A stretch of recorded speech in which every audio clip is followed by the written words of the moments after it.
Vamos ler a Escritura Sagrada de Daniel.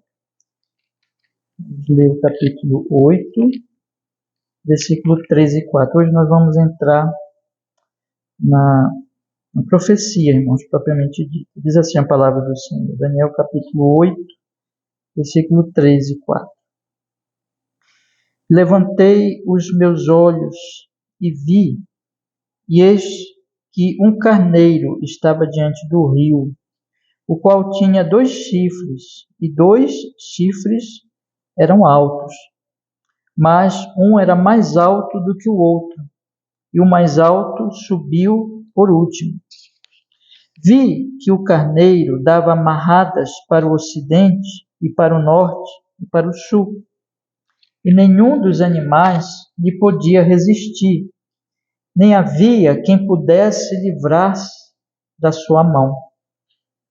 E ele fazia conforme a sua vontade, e se engrandecia. Amém.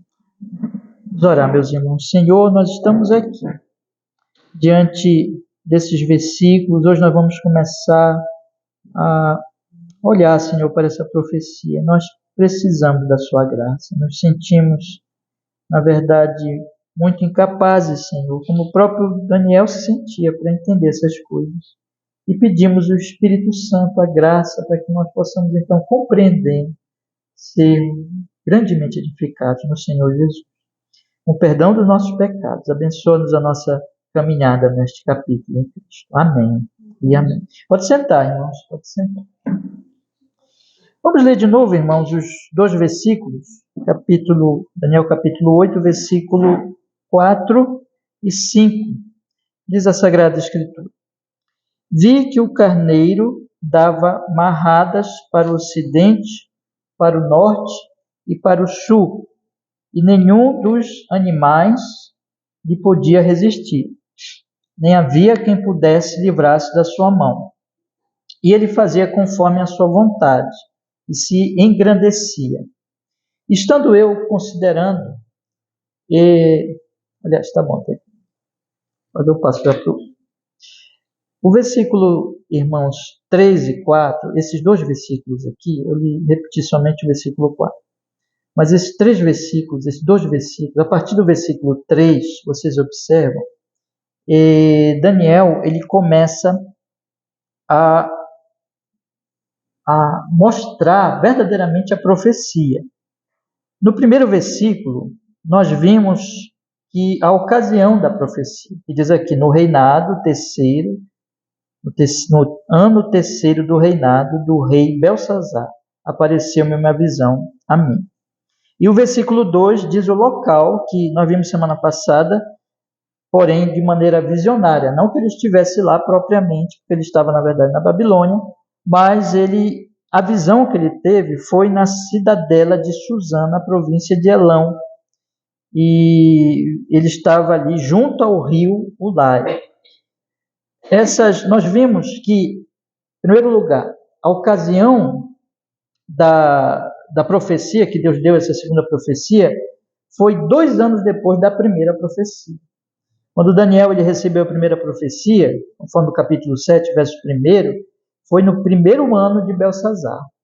Então, 2 anos depois, aqui no capítulo 8, versículo 1, diz que no terceiro ano de Belsazar. Então, 2 anos depois, ele recebe essa profecia. Quanto ao local, irmão, nós vimos que esse local mostra exatamente o que está relacionado com a profecia. A partir de hoje nós vamos estudar a profecia, nós vamos ver, especialmente aqui já nesses 2 primeiros versículos, como a Pérsia é importante na profecia.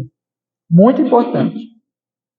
E o local, exatamente aqui na cidadela de Suzã, que vai ser uma das cidades importantes da Pérsia, e Deus está mostrando então que tanto ele tira agora a visão da Babilônia e coloca na Pérsia.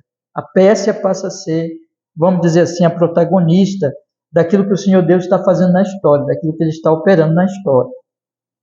E agora é importante também nós observarmos, irmãos, que essa segunda profecia do capítulo 8, já falei isso aqui para vocês, ela é mais restrita. Se vocês lembrarem, acho que vocês lembram bem, quando nós estudamos o capítulo 7, nós vimos que Deus ele dá uma visão assim geral da história. Ele olha e tem uma aplicação clara ali para o tempo de Daniel, mas Deus ele está também mostrando o que vai acontecer até o final, tanto que ele fala já do anticristo aqui, conforme nós estudamos, e da vinda do juízo de Deus, do reino de Deus, do reino, ele fala do Filho do Homem, e da vinda do reino do Filho do Homem, e de que os santos reinarão com ele para todo sempre, para toda a eternidade.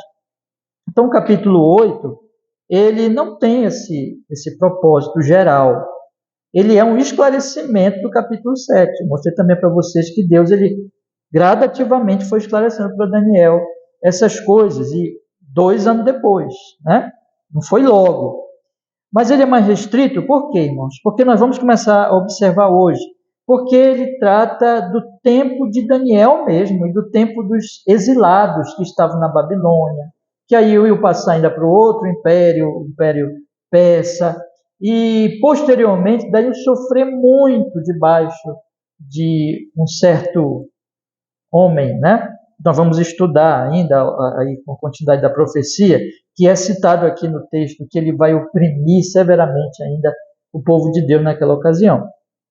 Então Deus ele está aqui falando de coisas do tempo de Daniel, ainda que sejam coisas que Daniel mesmo não vai ver, que ele mesmo diz aqui são de tempo posterior, mas ainda é da antiguidade, ainda é daquele período ali, irmãos. Então, qual é o propósito do Senhor em fazer isso? O propósito do Senhor em fazer isso, o tempo todo, o texto vai nos mostrar, nós já vimos isso no capítulo anterior, é duplo. Em primeiro lugar, é conscientizar o povo de Deus, é dizer assim, olha, vocês vão sofrer. Esse mundo aqui é um mundo difícil para vocês. Então, a primeira coisa é isso, é conscientizar. Mas a segunda coisa, irmãos, é consolar. Na verdade, o tempo todo também o Senhor, tanto ele está falando do sofrimento, falando da perseguição, das dificuldades que o povo de Deus vai sofrer, mas Deus está se apresentando aqui como aquele que revela a profecia, revela coisas que ainda vão acontecer, mas não é apenas como quem prevê o que vai acontecer, mas como quem governa o mundo, quem é o Senhor da história. Então o Senhor está mostrando aqui para os exilados, sofridos exilados da Babilônia, que vão sofrer também na Pérsia, que vão sofrer muito mais ainda no futuro, dizendo para eles assim, olha, não desanimem, não percam a esperança, porque se vocês são de Deus, é isso que importa. É de que povo vocês são. Se vocês são do povo santo, como ele tantas vezes aqui já tem denominado, e vai denominar aqui também no capítulo 8, se vocês são o povo do Altíssimo, o povo santo, o povo de Deus, né? Vocês estão seguros, aconteça o que acontecer. Vocês vão sofrer, vai existir todo tipo de dificuldade, vocês podem até morrer por causa da fidelidade de vocês a mim, mas eu sou o Senhor que estou controlando a história e eu tenho um propósito. O propósito de Deus aqui, na verdade, em toda essa história, era trazer o Filho do Homem, era trazer Cristo, e através de Cristo, então, cuidar e redimir esse povo dele, e esse povo dele reinaria com ele no futuro. Então Deus faz isso, irmãos, aqui, lá naquele tempo já de Daniel, para os exilados, para todas as pessoas, ele faz realmente isso. Outro ponto importante aqui, que é o propósito de Deus no capítulo 8, porém, é falar de coisas que ainda não seriam do próprio tempo de Daniel. Eu quero chamar a atenção dos irmãos aqui para o versículo 26, tá? Para o versículo 26. No versículo 26, observe bem, aqui no capítulo 8 mesmo. O anjo diz para Daniel assim, e a visão da tarde e da manhã que foi falada é verdadeira. Tu, porém, cerra a visão, porque se refere a dias muito distantes. Então Daniel não veria, pelo menos boa parte aqui dessa profecia. Ele não teria, então, não seria para o tempo dele, seria para dias muito distantes. Isso não quer dizer para o fim dos tempos. Como eu disse para os irmãos, era uma profecia para a antiguidade, para aquele tempo ainda ali de Daniel, só que não exatamente o tempo dele. Isso aconteceria muito tempo depois, quando Daniel nem mesmo estaria mais vivo. Então Deus ele está colocando essas duas coisas, veja, Deus está mostrando a história, Deus está dizendo assim, isso vai acontecer, vai ocorrer sofrimento, mas eu sou o Senhor, e porém muito do que eu estou falando vai acontecer depois, Daniel, muito depois do teu tempo. Tempos distantes, de maneira que tu nem mesmo verás essas coisas acontecerem, essas coisas ocorrerem. Então eu queria, irmãos, por que eu estou dizendo essas coisas para vocês? Porque esses aspectos do contexto aqui, tanto do capítulo anterior como desse capítulo, eles vão nos ajudar a nós aplicarmos a profecia aos nossos dias. Porque talvez nós pensemos assim, pastor, então isso é uma profecia que não importa para nós, afinal de contas Deus está falando lá dos impérios antigos que nem existem mais. Então nós estamos aqui no Brasil, no Ocidente, essas coisas são lá do Oriente, né? E dos tempos tão antigos, e então não nos importa. Mas, meus irmãos, nós sabemos que a palavra de Deus, ela se renova sempre, ela tem sempre o seu papel para toda a história da igreja, para os nossos dias também. Então, nós devemos pegar esses pontos aqui, isso vai nos ajudar a aplicar, inclusive hoje já, começar a entender esses 2 versículos, tá bom? Então, eu queria que vocês pensassem. Vou repetir aqui rapidamente, estou fazendo assim uma introdução para nós caminharmos nessa profecia. Essa profecia ela é restrita ao tempo de Daniel. Essa profecia é para o consolo dos exilados, é para a consciência e consolo dos exilados, e essa profecia também se refere até mesmo a tempos posteriores a Daniel. Quando nós formos caminhando aí, nós vamos lembrar, irmãos, isso vai nos ajudar na interpretação, inclusive desses 2 versículos que nós temos aqui. Então vamos olhar para os 2 versículos, tá? Nós temos hoje aqui, irmãos, uma informação exatamente de Daniel olhando para esse rio Ulai, que ele fala no finalzinho do versículo 2. Ele não está lá realmente fisicamente, mas ele está lá na visão, espiritualmente, então, ou de forma visionária, digamos assim. Deus abriu ali a consciência de Daniel para estar lá, e ele vê, irmãos, um certo carneiro que está exatamente, irmãos, diante desse rio. Versículo 3 diz: levantei os meus olhos e vi, e eis um carneiro estava diante do rio. Esse carneiro, conforme a visão também anterior do capítulo 7, é simbólico, né? As visões de Daniel, nós temos aprendido, como é normal nas profecias, elas usam de símbolos para mostrar realidades espirituais e realidades que Deus ele vai mostrar, ele vai operar aqui nesse mundo. Então, existem 2 animais que vão aparecer aqui. Nós vamos estudar hoje o carneiro, e se Deus quiser, na semana que vem, nós vamos estudar sobre o bode. Então, aqui tem um carneiro nos 2 versículos, 3 e 4. No versículo 5 vai aparecer o bode. Então, irmãos, existem 3 coisas aqui no texto, que o texto ele vai desenvolver, nesses 2 versículos, 3 e 4, sobre esse carneiro, que eu quero meditar com vocês. A primeira coisa é que esse carneiro ele tem 2 chifres. Tudo aqui é simbólico de novo, né? Parecido com a profecia anterior. Um chifre, 2 chifres são grandes, mas um é maior do que o outro, e o que é maior cresceu depois do menor. Essa é a primeira informação que ele nos dá. Então aqui nós temos que entender essa primeira parte. A segunda coisa que ele nos informa é que esse carneiro, que tem esses 2 chifres, ele vai dar amarradas, ele vai dar chifradas, ele vai empurrar outros animais. Então a visão aqui é como se o carneiro, que nem é um animal assim, digamos, dos piores ou dos mais fortes, né? Mas na visão, por causa do propósito divino, esse carneiro é como que invencível, e ele vai então empurrando os outros animais, e diz o texto que ele empurra para o ocidente, ele empurra para o norte, ele empurra para o sul. Não tem animal que resista a ele, e nenhum animal pode se livrar do poder desse carneiro. Essa é a segunda coisa que o texto diz.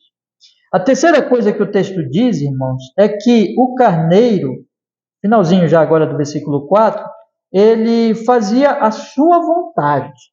Existe uma vontade ali no carneiro, de maneira que o carneiro ele faz tudo o que ele quer. E ele consegue, ele quer e ele consegue. E ele quer exatamente se impor.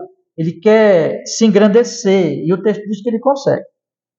Então existe aqui, na visão de Daniel, os chifres do carneiro, em primeiro lugar. Em segundo lugar, existe a expansão ou o domínio do carneiro sobre os outros animais. Em segundo lugar.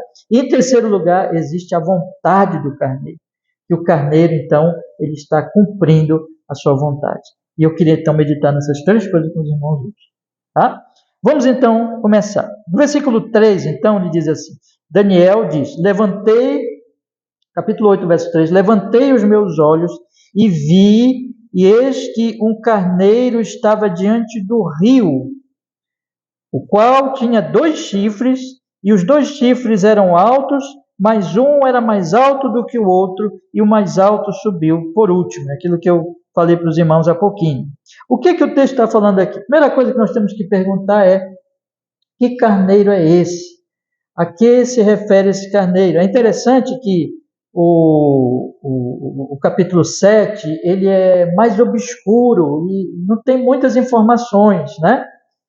E assim, nós não conseguimos perceber muito a que animais ali se refere. Mas aqui no capítulo 8, como se relaciona a coisas mais restritas, as informações são mais claras aqui sobre que animal é esse, a que animal se refere, a que poder ou rei se refere o carneiro. E aí nós temos essa informação, irmãos, exatamente, mais adiante um pouquinho, vocês vão observar lá comigo, no versículo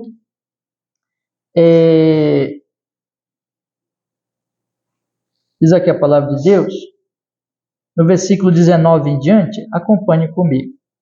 Diz assim, e disse, eis que te farei saber, 19 em diante, tá? Eis que te farei saber o que há de acontecer no último tempo da ira, pois isso pertence ao tempo determinado do fim. Eu quero explicar só aqui para os irmãos. Não é fim dos tempos, mas é fim dentro dessa, vamos dizer assim, dessa faixa do propósito de Deus, desse corte do propósito de Deus, né? Deus tem um propósito para toda a história, mas agora, finalzinho dessa parte do propósito geral dele é o fim, ele está falando dessas coisas. Mas veja, vamos lá. Ele diz assim, versículo 20, aquele carneiro que viste com 2 chifres são os reis da Média e da Pérsia. Então aqui nós já temos, né, esclarecido no próprio texto, não precisamos ficar pensando que carneiro é esse, como às vezes fica pensando lá em relação ao capítulo 7, e é melhor nem mesmo definir muito, porque quando a Bíblia se silencia, é melhor, nós não queremos ser muito precisos, né? Não é possível. Mas aqui não, aqui o Espírito Santo colocou aqui, a profecia diz, olha, o carneiro que viste com 2 chifres são os reis da Média e da Pérsia. Então são 2 reis. O império que vai invadir, na verdade, Babilônia, que vai vencer o império poderoso babilônico, é o império Medo-Persa. É um império duplo. São 2 poderes, são 2 reis, um rei da Média e um rei da Pérsia. Voltando lá para a profecia do versículo 3, irmãos, os chifres, portanto, o carneiro todo é esse império Médio-Persa, a Média e a Pérsia, mas os chifres representam cada um rei. E o que acontece com os chifres, irmão? No versículo 3, quando Daniel viu o carneiro, ele observou que tinha 2 chifres altos, quer dizer, isso representa os 2 reis. Os 2 reis são altos, os 2 reis são poderosos. Eles têm muito poder. Só que a próxima informação que nós temos no versículo 3 é que mais um era mais alto do que o outro, e o mais alto subiu por último, ou seja, os 2 são altos, mas tem um mais alto. E esse que é mais alto, ele era pequenino. Tinha o grande, tinha o pequeno, e ele foi crescendo, e ele ficou mais alto que o que antes era maior. O que isso significa na profecia, irmãos? Significa exatamente o que aconteceu na história. A Bíblia está falando aqui de Ciro. Ciro foi um rei importantíssimo da Pérsia. Na verdade, foi aquele que expandiu o império. E ele começou, irmãos, ali, vamos dizer assim, o seu domínio dentro desse reino duplo, porque anteriormente a Média prevalecia. Mas então Ciro se revoltou, se rebelou e conquistou a Média. Então ele fundou esse novo império, na verdade, em que a Pérsia prevalecia. Império Medo-Persa. Que na verdade hoje, nessa guerra do Irã, Israel, essas coisas muito tristes que está acontecendo, pela qual nós devemos orar, meus irmãos. Mas na verdade, ali na região do Irã, que era a antiga Pérsia, e está tudo vinculado ali com Israel. A história de Israel com o Irã não é de hoje, não, é muito antiga. E não tinha, nem sempre foi assim, guerra e essas coisas. Não. Mas isso é um outro assunto. Mas veja, o que a Escritura então está dizendo é o seguinte, é que o Ciro domina e vence e prevalece. O Senhor está revelando, portanto, para Daniel aqui, essa história que está se processando, o que está acontecendo, esses fatos políticos ali, no tempo que a Babilônia está decaindo, no tempo que a Babilônia já não é mais aquele grande império, mas que agora está aparecendo o Império Medo-Persa, e está aparecendo esse homem muito capaz, um grande guerreiro, e que vai conquistar, e que ele começa essa conquista ali no próprio império dele. A Bíblia, portanto, está mostrando para nós fatos políticos, realidades, irmãos, que estão acontecendo, se processando ali nos tempos de Daniel, e estão acontecendo, vão continuar acontecendo, a história está correndo, e quando Daniel olhava, como nós olhamos hoje, Daniel observava apenas essas coisas ocorrendo, a Babilônia decaindo, e ali já se apresentando um novo império, mas o texto está dizendo o seguinte, todas essas guerras, todas essas coisas que internamente estavam acontecendo ali naquele novo império que estava surgindo, na verdade, estava no controle absoluto de Deus. O que Deus está dizendo? Não existe movimento da história, não existe nada que ocorra, nenhum grande imperador, nenhum homem poderoso que conquiste ou que prevaleça numa nação que não esteja debaixo do controle de Deus. As pessoas poderiam olhar, os exilados poderiam olhar para aquilo e observar apenas aquilo como política humana e dizer assim, olha, é o que os homens fazem, são as guerras, são as lutas, isso está acontecendo no nosso tempo.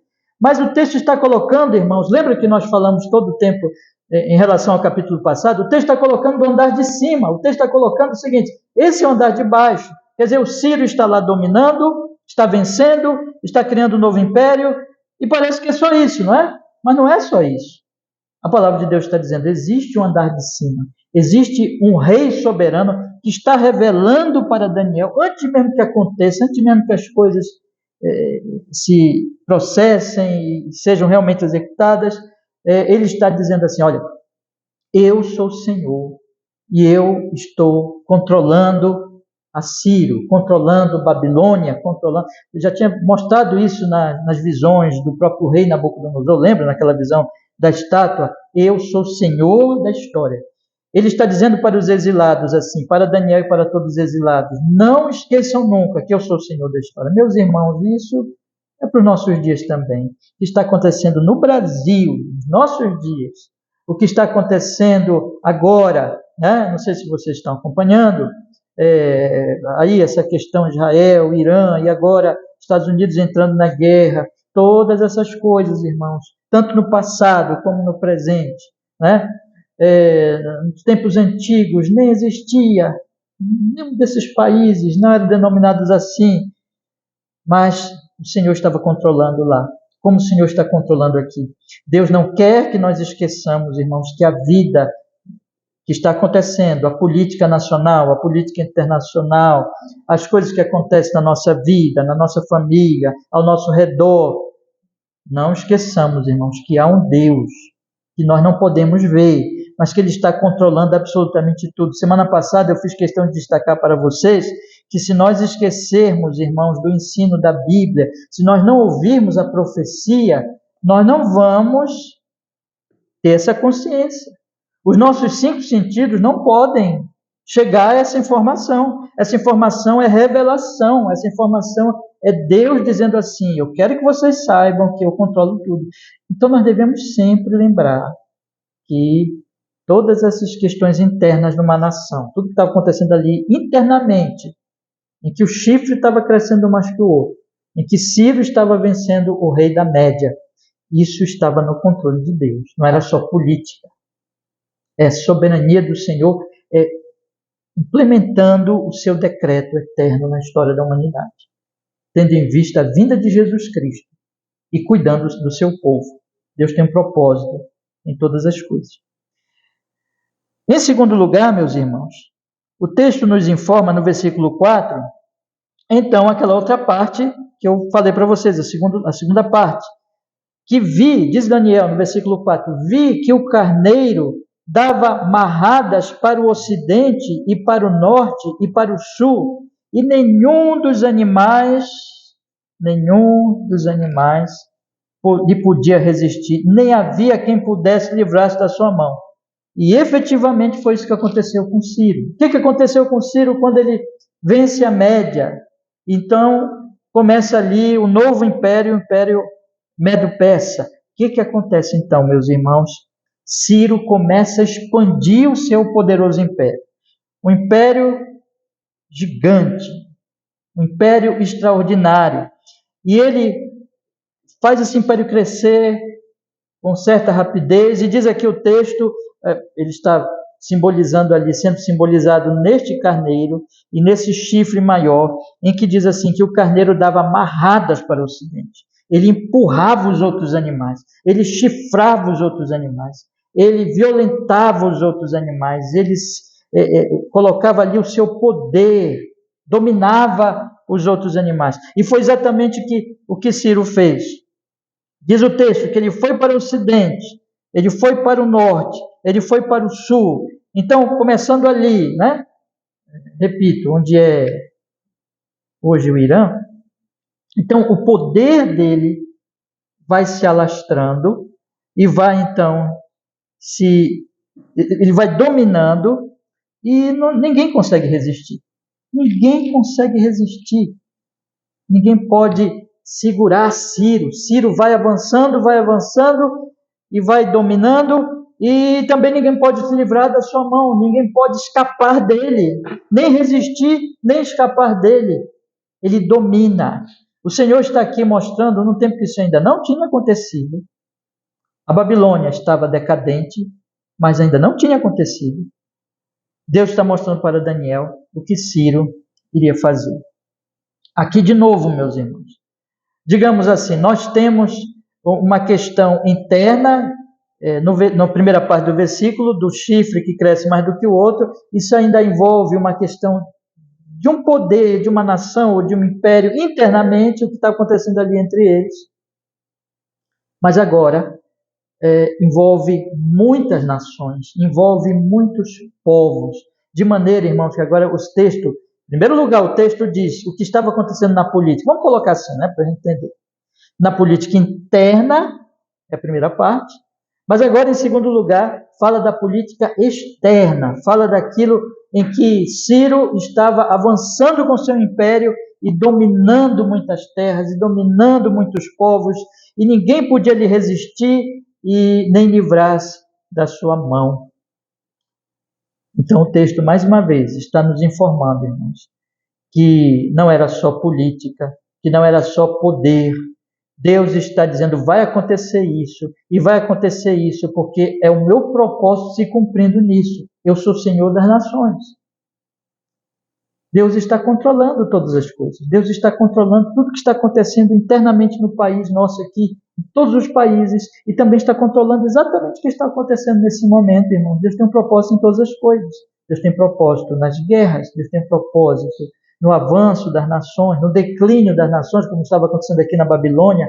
E o propósito dele, é isso que nós precisamos sempre lembrar. É essa a grande lição do texto. Não é só política, não é só homens atacando homens, não é só nações decaindo e outras se exaltando, se levantando e dominando as outras. Não, é Deus cumprindo o seu propósito cumprindo esse propósito, resgatar o seu povo e trazer o seu domínio sobre todo o universo no seu Filho Jesus Cristo. É isso que a Bíblia está nos ensinando o tempo todo. É isso que a Bíblia está dizendo assim, homens, não esqueçam disso. E vocês exilados, para os exilados lá, no caso de Daniel e no caso de todos aqueles que estavam ali na Babilônia, não esqueçam, vocês, povinho sofrido, povinho que foi dominado já há décadas, Nabucodonosor já tinha até morrido, foram dominados, foram trazidos, vocês estão ali, humilhados, mas não esqueçam que o Senhor de vocês é o Senhor da história. Deus está sempre dizendo para a sua igreja, minha igreja, meu povo, vocês que estão no meu filho, no filho do homem, nunca esqueçam que vocês não esperem dominar nesse mundo, vocês não esperem grandes coisas do mundo, vocês muitas vezes vão ser perseguidos, vocês em grande parte não vão ter muito poder aqui mesmo, mas não esqueçam de que eu sou, o poder vem de mim. Eu sou o Senhor, eu sou que controlo a política interna, a política externa, eu controlo os governantes, eu levanto esse, eu derrubo aquele, eu levanto um Ciro, eu faço um Belsazar desaparecer e ser morto pelo Ciro. Eu sou o Senhor da história e vocês nunca devem esquecer isso e vocês devem viver todos os dias lembrando disso. E finalmente, irmãos, meu terceiro e último ponto nesta noite está, o texto também nos informa, ele fala dessas marradas, dessas chifradas, desses empurrões do carneiro, fala que ninguém pode lhe resistir, fala que ninguém pode livrar-se dele, mas fala também que isso estava na vontade do carneiro. A última parte do versículo diz que ele fazia, irmãos, conforme, o que diz aí? A sua vontade, e ele se engrandecia. O desejo de Ciro, então, que é, na verdade, esse carneiro, no final das contas, o desejo de Ciro era se engrandecer, se impor sobre as nações, dominar as nações e dizer assim, eu sou o Senhor, essa é a minha vontade, esse é o meu querer, eu tenho poder e todos devem se submeter a mim e eu quero me engrandecer. Esse é o querer dele, desde que ele lutou ali e dominou a Média, ele já tinha essa ânsia pelo poder, pelo domínio. Então, ele começou a executar a sua vontade, colocar em prática aquilo que ele queria. Esse é um detalhe muito importante que eu desejo que os irmãos prestem bem atenção e guardem no coração. É o querer do homem poderoso. É o nosso querer, todos os homens, ainda que nós não sejamos poderosos, mas todo mundo aqui tem o seu querer, tem a sua vontade. Ele quer dominar, ele quer se engrandecer, ele quer se impor, ele quer ser glorificado. E ele consegue. Não é interessante isso? O texto diz que ele consegue. O texto diz que ele fazia conforme a sua vontade e se engrandecia. Ninguém podia resistir. O que prevalecia era a vontade de Ciro. Não prevalecia a vontade de ninguém mais. Aqueles reinos temiam diante dele. Aqueles reis temiam diante dele. Se pudessem, e eles queriam, se pudessem, resistiriam, se livrariam de Ciro ou resistiriam a Ciro, mas não, o querer dele não se cumpria. O querer de Ciro se cumpria. Enquanto ele estava fazendo isso, ele, em grande parte, ele pensava assim, irmãos, o meu querer prevalece. O que importa é o que eu quero. Eu faço o que eu quero. E o que eu quero, o meu querer sempre é executado.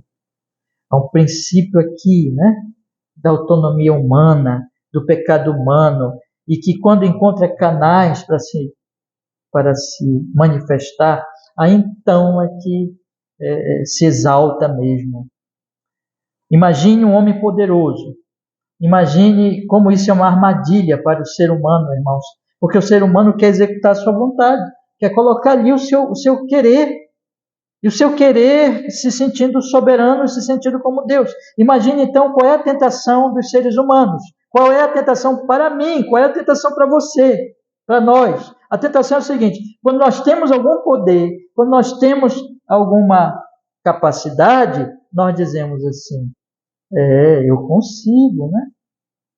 Quando esse poder ele encontra canais de poder ser executado, quando, melhor dizendo, eu falei errado, quando esse querer encontra o poder, quando esse querer encontra canais apropriados para a execução dele, aí então a pessoa é tentada a dizer assim: sou eu que consigo, sou eu que domino, sou eu que faço isso. A tentação dela é confiar nesse querer. E não diz assim, né? Tem um ditado que é meio esquisitinho, né? Para nós cristãos, tá? Que diz assim: querer é poder, né?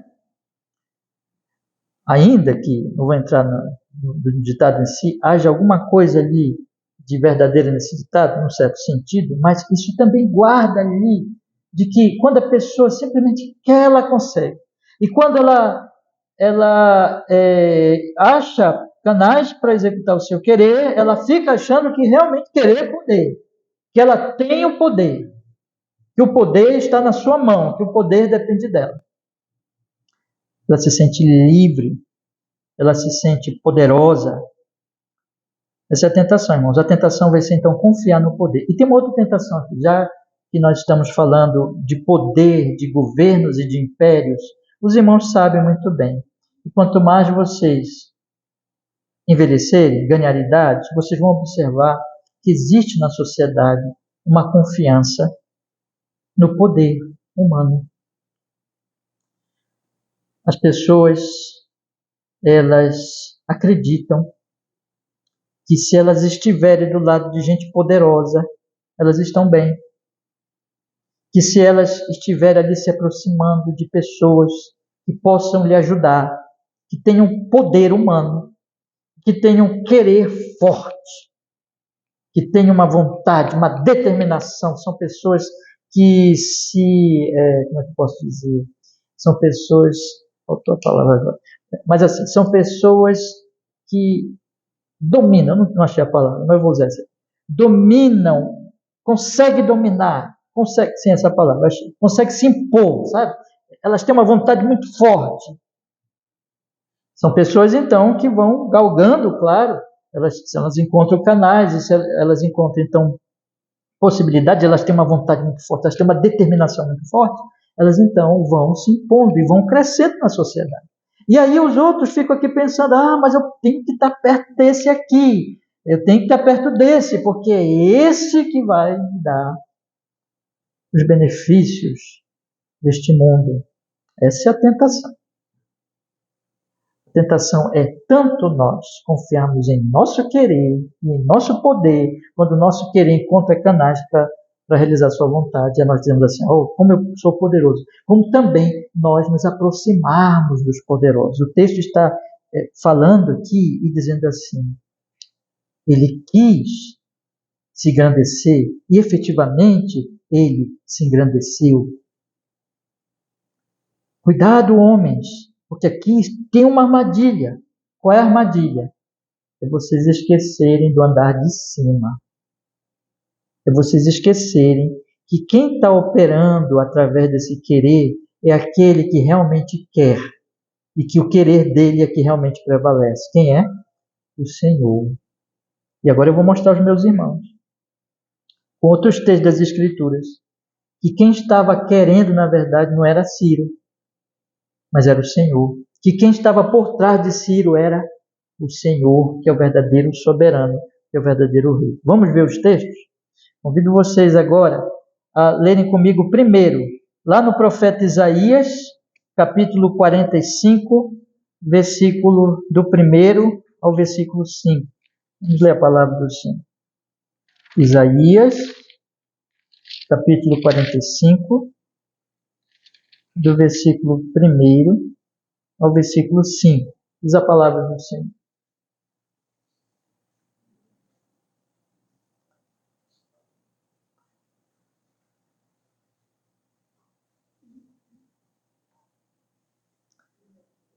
Posso ler? Diz a palavra, Isaías capítulo 45, verso 1 ao 5.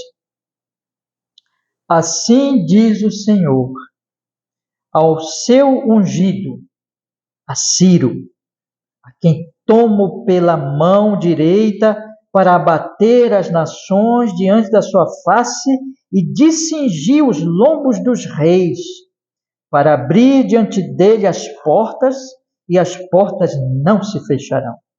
Eu irei adiante de ti e endireitarei os caminhos tortuosos.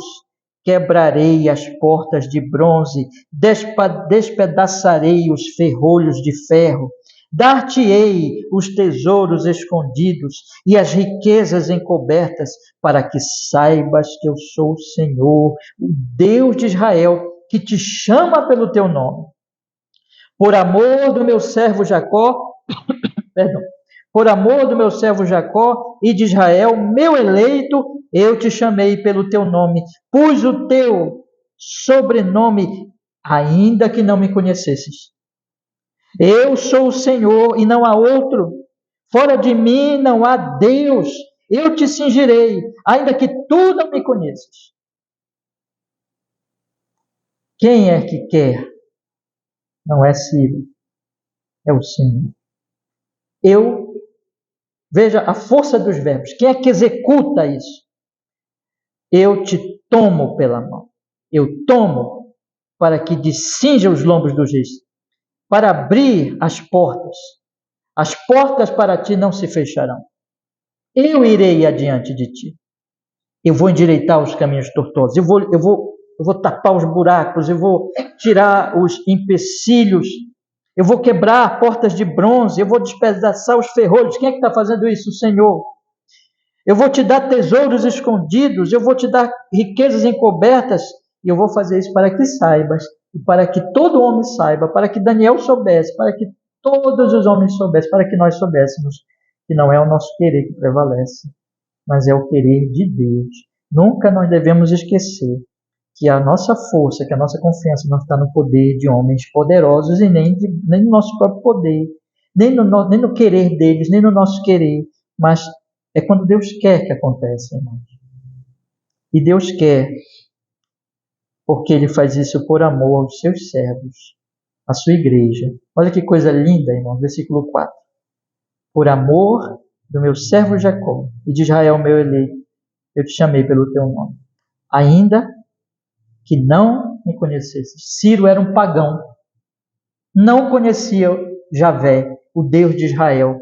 Nem sabia que, no final das contas, estava fazendo essas coisas porque Deus estava salvando o seu povo. Quem é que está do lado do poderoso? Quem é que está do lado do querer verdadeiro que prevalece, do prevalecente querer? Não é quem está do lado de Ciro, é quem está em Jacó, quem pertence ao Senhor. Ah, meus irmãos, como nós precisamos lembrar disso todos os dias, porque a tentação vai ser nós confiarmos no nosso querer, nosso poder, ou no querer de outro, no poder de outro. Eu sou o Senhor e não há outro, fora de mim não há Deus, versículo 5, eu te cingi ainda que tu não me conheças. Essa é a mensagem da Escritura Sagrada. Leiam comigo, meus irmãos, um texto preciosíssimo também que descreve toda a trajetória de Israel na Babilônia.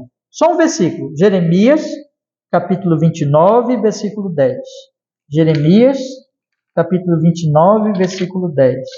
Veja o que a Escritura Sagrada nos diz. Jeremias, capítulo 29, versículo 10.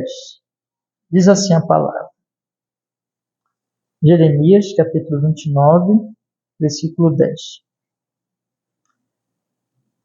Diz a Escritura: porque assim diz o Senhor, certamente que passados 70 anos em Babilônia, vos visitarei e cumprirei sobre vós a minha boa palavra, tornando a trazer-vos a este lugar.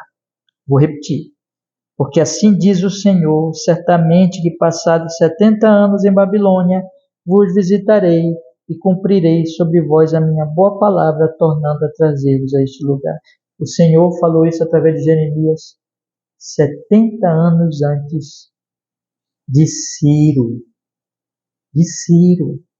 O povo iria para a Babilônia.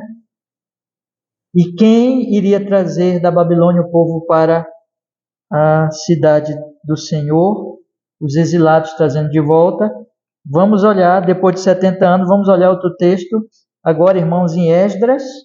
Volte a sua Bíblia um pouquinho aí. Vá voltando a sua Bíblia lá para Esdras, capítulo 1.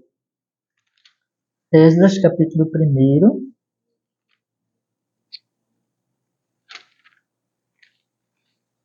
Versículo 1 e 2. Esdras, capítulo 1, versículo 1 e 2. Olha aí, irmãos. Diz a palavra do Senhor. Esdras, capítulo 1, versículo 1 e 2. No primeiro ano de Ciro, rei da Pérsia. Preste atenção no parêntese agora. No primeiro ano de Ciro, rei da Pérsia, para que se cumprisse a palavra do Senhor pela boca de Jeremias. Para que se cumprisse a palavra do Senhor pela boca de Jeremias. Despertou o Senhor o espírito de Ciro. Quem foi que despertou?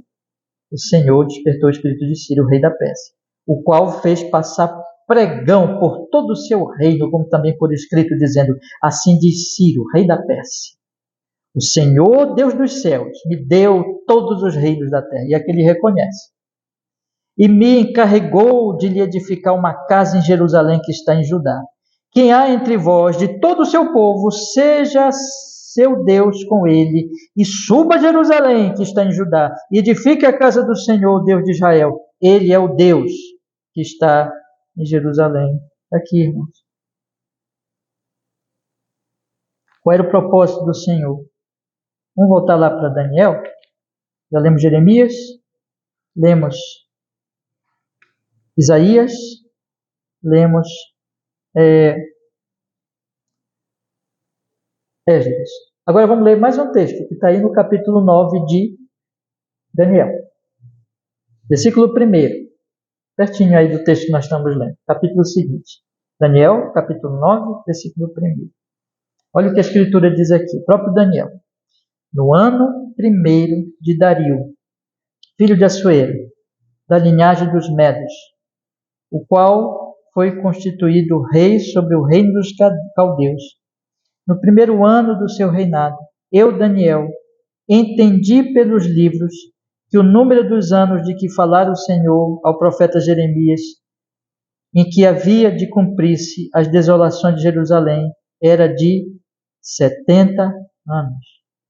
Eu dirigi o meu rosto ao Senhor, Deus, para buscar com oração e súplicas, com jejum e saco de cinza, e orei ao Senhor meu Deus, e confessei, disse: ah, Senhor Deus, grande e tremendo, que guardas a aliança e a misericórdia. E aí ele vai orar. Bom, vocês percebem qual o propósito do carneiro? Qual o propósito de Deus mostrar essas coisas para Daniel antes que acontecesse? É para mostrar assim, olha, vai se cumprir a profecia de Jeremias. O Ciro pensa que a vontade dele que está se cumprindo, mas não é. Todo o poder quem deu a ele fui eu. Isaías 45. Eu prometi 70 anos antes que eu usaria ele. 70 anos de exílio babilônico se encerraria e ele seria usado por mim para trazer o povo de volta a Jerusalém. E Daniel, quando foi lendo depois, compreendeu isso. 70 anos. Então, Deus está controlando a história para quê, irmãos? Para a salvação do seu povo. Para impor o seu reinado. Para trazer o seu Filho Jesus, que viria do seu povo amado Israel. Deus está dizendo aqui para os exilados daqueles dias: confiem em mim, não confiem no poder do rei. Sim, confiem no poder do rei, mas o rei não é Ciro, o rei é o Senhor. E vocês, por mais exilados que sejam, por mais sofridos que sejam, se vocês estiverem no Senhor, vocês estão bem, está tudo bem. Não importa o que aconteça na história, Não importa que venham sofrimentos, como viria ainda sofrimento, nós vamos estudar ao longo da profecia, do capítulo 8, se Deus permitir. Mas para vocês, a mensagem do Carneiro, dos exilados é: confiem no Senhor. Porque Ciro é apenas um instrumento. O Carneiro poderoso que dá amarradas, que vence todo mundo, que ninguém resiste, que impõe a sua vontade, é só um instrumento. Sem saber da vontade que prevalece, a vontade do grande Rei, do Pai Celestial. E opera por seu Filho para a salvação do seu povo. Isso não mudou, meus irmãos. Deus continua cumprindo o seu propósito. Só falta Jesus voltar. Jesus já veio. Daniel, Jesus não tinha vindo ainda. Para nós ele já veio. Só falta Jesus voltar. Mas essa guerra aí, tudo que acontecer, a gente não tem profeta que venha explicar para nós, né? A gente fica só olhando aqui e não entende o que Deus vai fazer. Mas podemos ter certeza, Deus vai fazer. Deus está cumprindo o seu propósito. Eu quero encerrar, meus irmãos, a nossa exposição de hoje com 3 conselhos, tá? Primeiro conselho, meu querido irmão. Olha, não esqueça, o que esse texto está mostrando para nós é que todos os movimentos políticos, nacionais, internacionais, toda a prevalência de grupos de reis, de poderes, ou a decadência de grupos de reis, de poderes, tudo que acontece internamente nas nações, no Brasil, internamente nas demais nações, e tudo que acontece na política internacional, está no absoluto controle do Senhor. Então, meus irmãos, vejam, o chamado do texto aqui, irmãos, é que nós não confiemos nos poderosos e nem tenhamos medo dos poderosos. Nem uma coisa nem outra. Quanto mais nós entendermos que Deus está cumprindo o seu propósito no seu Filho Jesus, cumpriu naquele tempo, cuidando do seu povo e continua cumprindo até o fim da história, conforme a profecia passada, quanto mais nós entendemos isso, que Cristo é o Rei verdadeiro, nós não vamos ter medo de ninguém. Não vamos ter medo de nenhum político, nenhum governante. Por mais que seja hostil à igreja e ao povo de Deus, mas também nós não vamos confiar em ninguém. Confiar em que sentido? Quer dizer que você não vai confiar em ser humano nenhum, você vai achar que todo mundo é perigoso, não é isso. Mas você não vai confiar nele como a sua rocha. Você não vai colocar confiança em nenhum poderoso, por mais que pareça que seja favorável à Igreja de Cristo. A Bíblia está nos apontando aqui, irmãos, 2 erros que a igreja não pode cometer. O primeiro erro é ficar com medo de governantes. Especialmente de governantes que pareçam ser hostis à igreja. Não tem que ter medo de ninguém. A Bíblia nos ensina, irmãos, ao contrário, que nós devemos orar pelos governantes. Orar por eles, mesmo que não sejam favoráveis ao cristianismo. Mas também nunca coloque a sua fé em poderosos, por mais que pareçam, na maioria das vezes é só aparência, que pareçam ser favoráveis à Igreja de Jesus Cristo. Porque, de novo, o nosso papel não é confiar nem ter medo, mas é orar, confiando que quem reina é o Senhor, e Ele é quem tem o domínio do que está acontecendo no Brasil, do que está acontecendo nas nações. Portanto, oremos e prossigamos com fé, confiando no nosso Rei Jesus. Meus irmãos, o segundo conselho que eu quero lhes dar é sobre o seu querer. Eu já destaquei isso aqui durante a exposição. Olha, tomemos muito cuidado, porque também esse texto ele está apontando para nós o seguinte: olha, não confiemos no querer dos poderosos.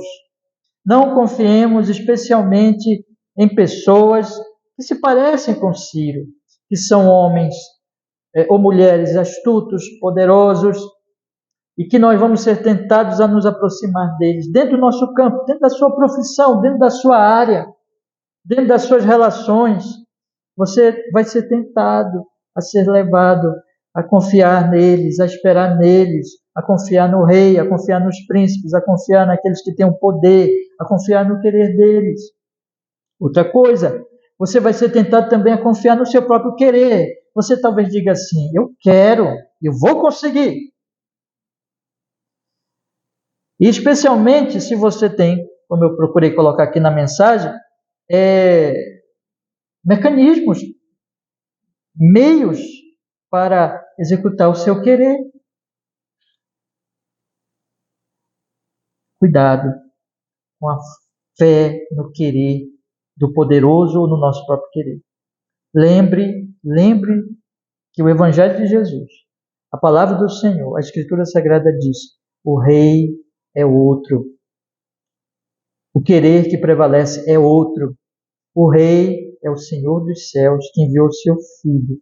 O rei é ele e ele está cumprindo o seu querer para salvar Jacó, para salvar o seu povo eleito. Então, cabe-nos, irmãos, estar na fé, estar confiando nele, estar confiando no querer dele, esperar nele e não nos poderosos e não no nosso próprio querer. Cabe-nos estarmos sempre nos humilhando, lembrando da cruz de Jesus, lembrando que tudo que temos vem dele e por ele, e que o querer dele, enfim, é o prevalecente. Agora, um último conselho, irmãos, e aqui vai uma palavra de consolo mesmo. O mundo não é fácil, meus irmãos. Vocês têm as suas crises, eu tenho as minhas crises, as minhas dificuldades, você tem as suas dificuldades. Nós temos as nossas crises pessoais, familiares, no trabalho, na sociedade. Nós estamos aí diante de uma guerra. As pessoas começam a comentar. Não é? Martin Lloyd Jones dizia assim: nós vivemos num tempo um tempo como nunca houve, em que pode cair uma bomba e destruir-nos. Ainda que o nosso país esteja bem distante geograficamente, mas nós sabemos, irmão, dos riscos que a humanidade corre, dos riscos que são os homens cheios de arrogância, de poder, e agora tendo armas poderosíssimas para destruir os seus inimigos, do que isso pode desencadear na loucura de um ou de outro. Nós observamos então as guerras, existe aí a questão econômica, existe aquilo que pode se desdobrar e afetar inclusive o nosso país que está distante. E nós olhamos para tudo isso, nós olhamos para o nosso próprio país, nós olhamos para as circunstâncias, a dificuldade, o aumento de preço, a dificuldade disso, a dificuldade daquilo. Nós olhamos para o nosso próprio bairro aqui, né, o Tapanã, e nós olhamos e observamos aqui quantos problemas nós temos. Nós observamos a dificuldade mesmo que nós temos, dificuldade de ter emprego, a dificuldade de nos sustentar, a dificuldade de cuidar dos que amamos, a dificuldade com a violência que existe na nossa cidade, tantas dificuldades, irmãos. Mas eis aqui a palavra do texto, a palavra de consolo para o exilado Daniel, é uma palavra também de consolo para nós. Não importa a situação política, não importa a situação da cidade, não importa a situação pessoal de cada um de nós, as lutas e aflições, a nossa fé deve estar no Pai Celestial que nos amou em Jesus Cristo e que nos levará para o seu reino eterno.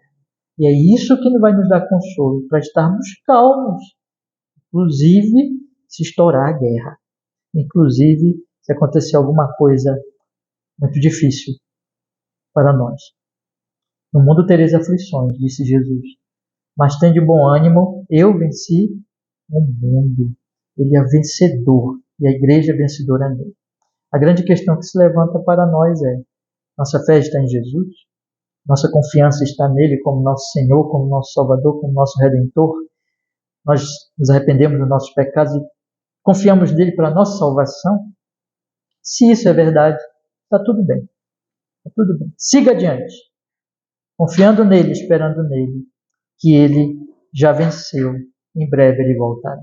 E que tudo que está acontecendo, cada mínimo detalhe, seja na política nacional, na geopolítica, na política do mundo, não importa, seja na minha vida, seja na vida de outros, seja detalhezinho pequeno, tudo o que está acontecendo, lembra do que Paulo diz em Romanos capítulo 8?